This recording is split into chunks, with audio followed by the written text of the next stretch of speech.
Exercise 5.1 का ये रहा चौथा प्रश्न। अरिथमेटिक प्रोग्रेशन यानी एपी के प्रथम 4 पदों को लिखे जब प्रथम पद ए और सार्व अंतर डी निम्नांकित है।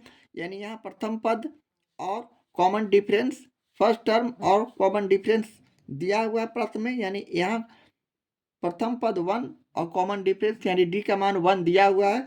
तो हमें अगले 4 पदों को ज्ञात करना है। तो यहाँ हम प्रथम पद हल करते हैं।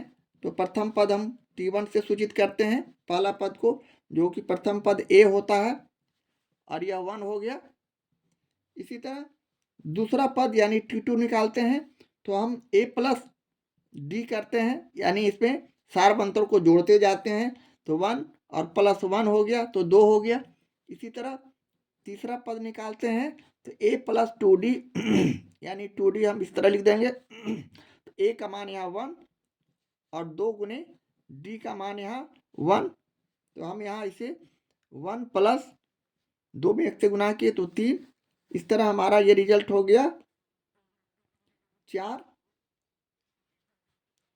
T3 का मान 2D 2 गुने 1 यानी 2। तो 1 प्लस 2 हो जाएंगे। 1 प्लस 2 यहाँ गुना करने पर तो ये हो जाएगा 3। इस तरह तीसरा पद हो गया। इसी तरह चौथा पद यानी T4 लिखे और हम ए का मान 1 और प्लस, सॉरी यहाँ पहले हम इसे लिख लेते हैं A और प्लस 3D। A का मान यहाँ 1 और प्लस 3 गुने D का मान यहाँ 1। इस तरह हम 1 जोड़ 3 करेंगे तो हमारा रिजल्ट 4। इस तरह हमारा एपी के प्रथम 4 पद कितने आ गए?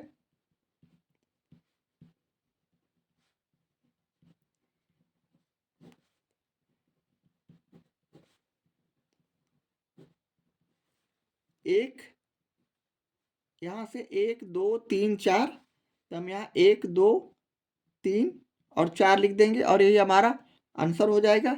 इस तरह हम पहले प्रश्न का सॉल्यूशन करते हैं। इसी तरह चौथा का दूसरा प्रश्न लेते हैं। यहाँ प्रथम पद ए का मान 3 और सार्वंतर कॉमन डिफरेंस हमें 0 दिया हुआ है। तो हम अपने सॉल्यूशन में अगले 3 पदों को 4 पदों को निकालेंगे। तो पहला पद T1 तो हमारा ए हो गया जो कि 3 है। दूसरा पद निकालने के लिए हम लोग T2 लिखे हैं और ए प्लस डी करेंगे। यानी ए का मान यहाँ 3 और प्लस 0 किए तो हमारा 3 हो गया।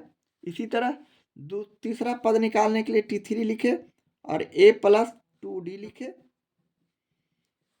अब ए का मान यहाँ उसी तरह 3 और 2 गुने 0 किए तो यहाँ भी हमें इसका रिजल्ट 2 में 0 से गुना करेंगे तो 0, यानी यहाँ भी 3 आया। इसी तरह चौथा पद निकालने के लिए T4 लिखे, ए प्लस 3D किए।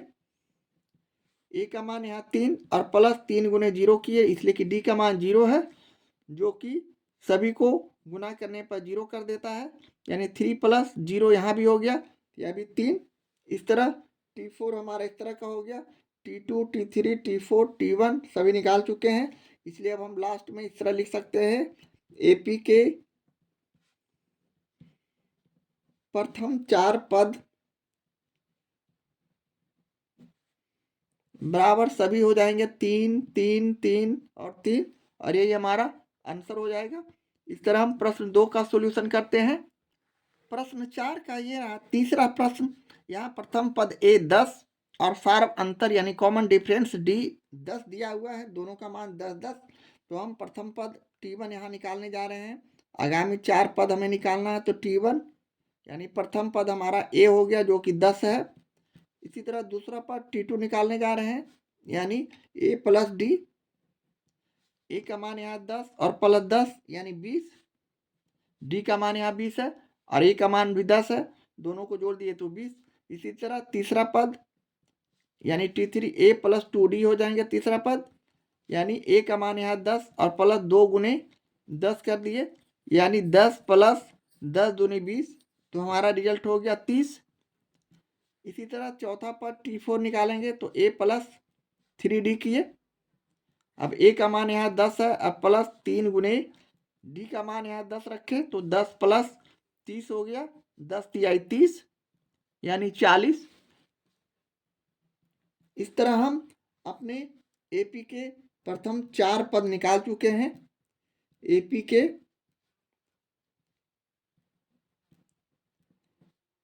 प्रथम 4 पद हमारे पास क्या आ गए, तो 10 आ गए प्रथम पद, दूसरा पद 20, तीसरा पद 30, चौथा पद 40 और 4 पद हमें निकालने कहा गया है प्रश्न में। इस तरह हम प्रश्न 4 के तीसरे प्रश्न का सॉल्यूशन करते हैं। प्रश्न 4 का ये रहा चौथा प्रश्न। यहाँ प्रथम पद a-2 और सार्व अंतर यानी कॉमन डिफरेंस d हमें 0 दिया हुआ है प्रश्न में। तो हम प्रथम पद यहाँ अपने सॉल्यूशन में सीधे a का मान रखते हैं, यानी -2 हमारा प्रथम पद हो गया। दूसरा पद निकालने के लिए T2 लिखते हैं और हम अपने प्रश्न को a प्लस डी करते हैं, d इसमें जोड़ देते हैं। a का मान यहाँ -2 और d का मान यहाँ 0। तो यहाँ हमारा रिजल्ट हमारे पास क्या आ जाएगा, तो यहाँ हम रिजल्ट में अपने लिख देंगे -2। इस तरह यहाँ d का मान 0 रहने से सारा वैल्यू हमारा -2 आते जाएंगे। T3 का मान उसी तरह लिखेंगे, यानी a प्लस 2d किए, यानी a का मान यहाँ -2 और प्लस d का मान यहाँ 2 गुने 0 करेंगे तो ये 0 हो जाएगा, यानी यहाँ भी -2 हो जाएंगे। इसी तरह T4 का मान निकालते हैं तो हम यहाँ रिजल्ट a प्लस 3d करते हैं और a का मान यहाँ -2 रखते हुए 3 गुने 0 किए, इसलिए कि d का मान 0 है। तो यहाँ 3 में 0 से गुना किए तो 0 हो गया। अब हम -2 इसका भी रिजल्ट -2 ही रखते हैं। इस तरह अब हम लिख सकते हैं एपी के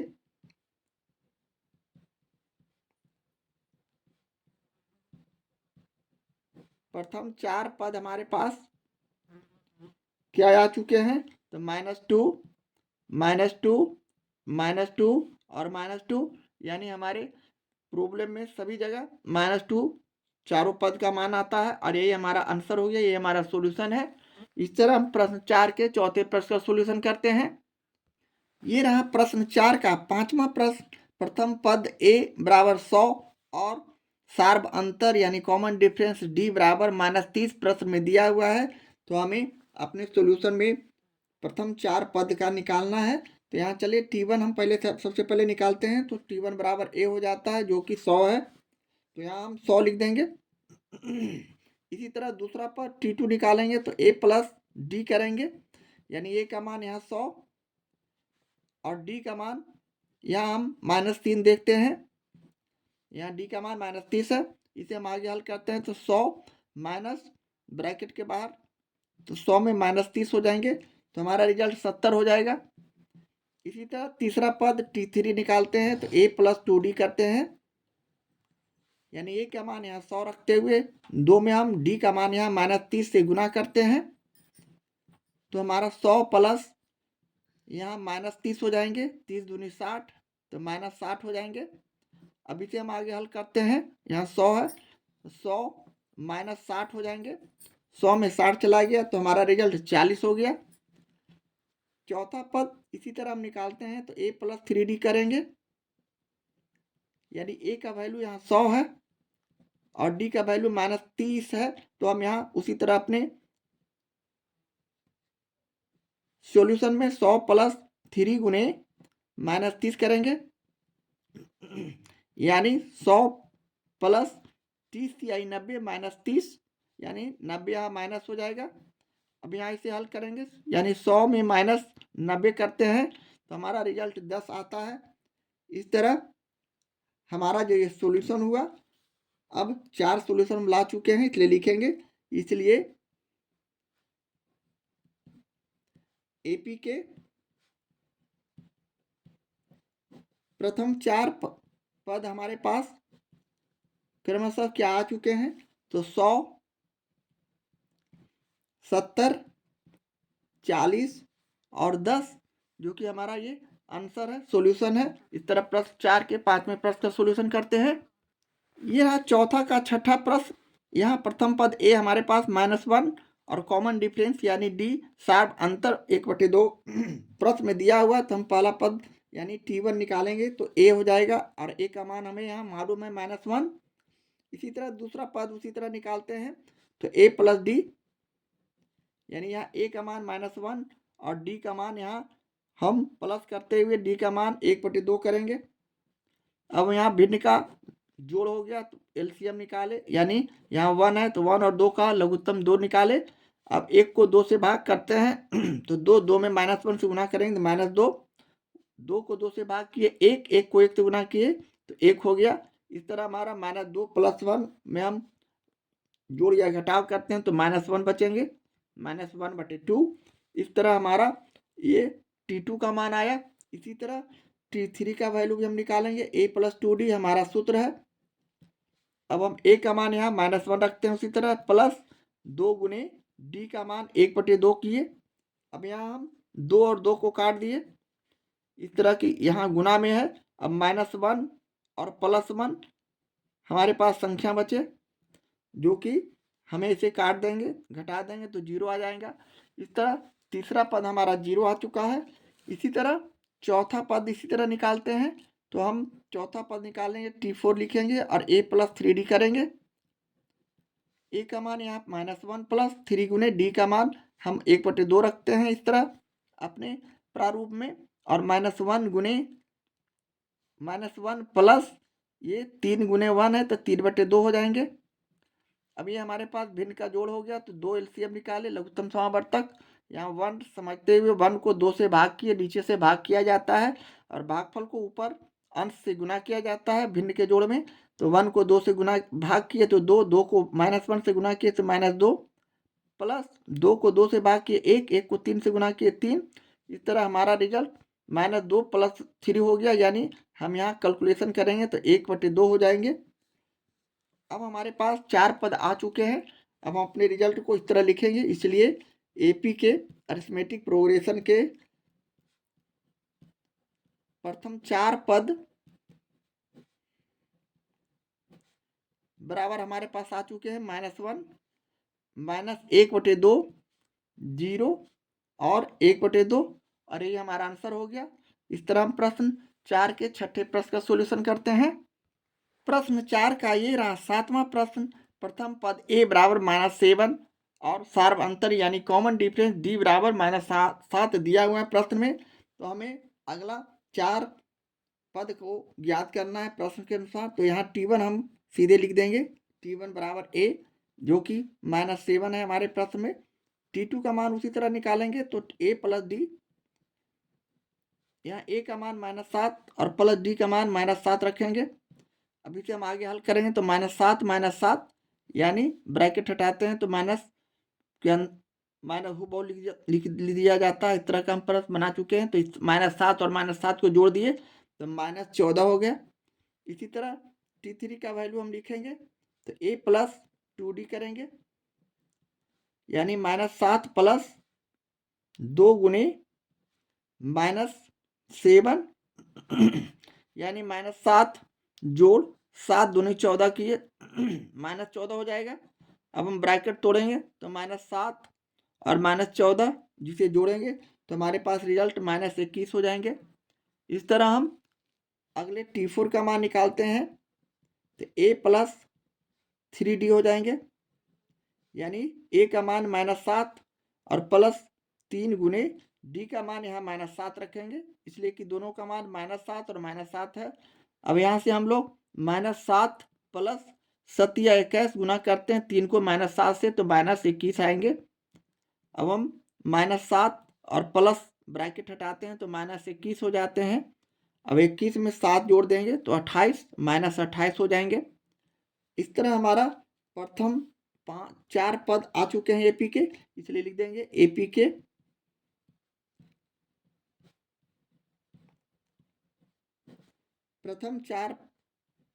प्रथम 4 पद बराबर क्या हो गया तो -7 हो गया, -14 हो गया, -21 हो गया और -28 हो गया, और यही हमारा आंसर हो गया।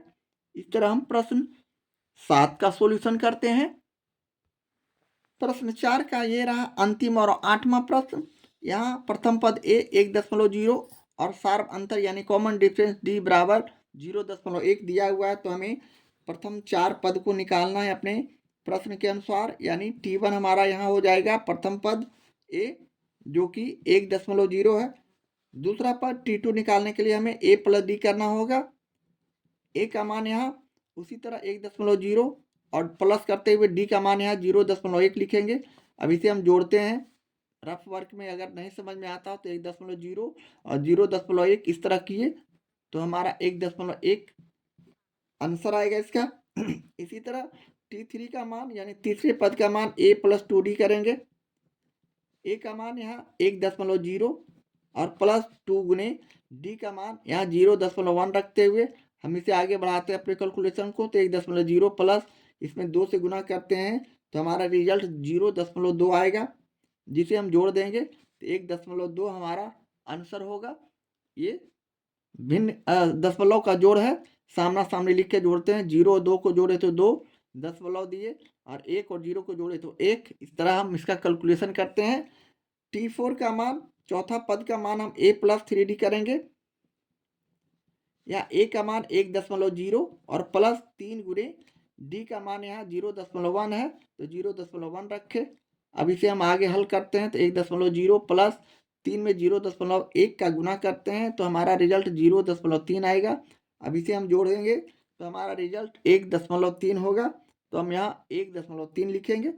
इस तरह हमारा AP के 4 पद आ चुके हैं और इसे हम इस तरह लिख देंगे अपने अंतिम में। इसलिए अरिथमेटिक प्रोग्रेशन के प्रथम 4 पद इक्वल टू हमारा क्या क्या हो गया, 1.0, 1.1, दूसरा पद 1.2, तीसरा पद और 1.3 चौथा पद, और यही हमारा आंसर हो जाएगा। इस तरह हम प्रश्न 4 के 8वें प्रश्न का सॉल्यूशन करते हैं।